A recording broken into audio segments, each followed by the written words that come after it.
there's a good reason I didn't even offer the definition. He mustn't answer. No, he mustn't. It's your riddle. He decided. Yeah, So he mustn't answer. answer. You must answer. Tebza also mustn't answer. No, Tebza must also, because he made his own assumption. No, I hear you.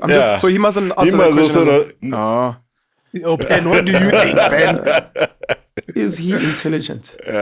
Yes. Is he? I believe so. Okay.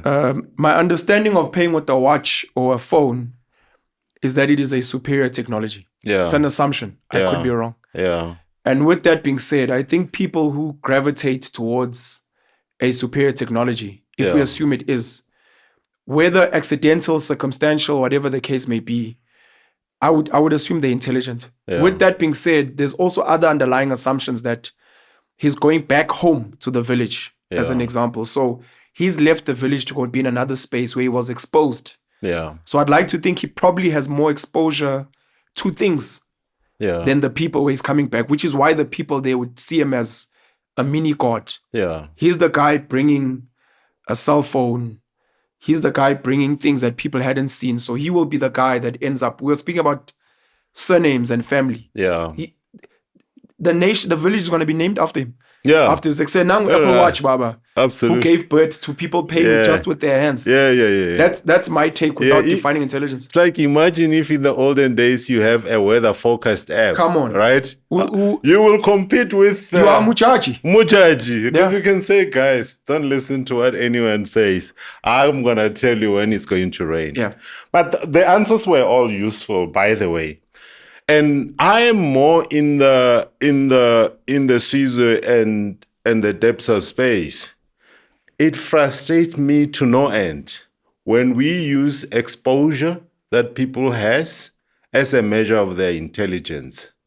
We give credit, even, for example, I hear repeated story about how, for example, the people who came to the Cape Colony must have been intelligent and competent and whatever, when all they did was to come with stuff they had exposure to, many of which they did not even manufacture. Correct. So the exposure to guns, right, that came actually from China. Gunpowder comes from China. It was in the trade of looking for spices that someone came across gunpowder. The early gunpowder was used for cannons, actually. So cannons came before guns. Because essentially a gun is a small cannon. It's a mini cannon. It's a mini cannon, right? But that came from China. But you are exposed to that, and then you're like, okay, I'm gonna take it elsewhere where they don't know it, and when I get there, I'm going to declare myself king. Boom. That's I say this to. This is probably a bad joke, but I say this to one of my short friends that my man somewhere. My best friend, somewhere in the world, you are a tall hunk. You just have to keep going to a community where there are a lot of short people. No, he has to search. He needs to travel. Really bad joke. Really bad joke. Somewhere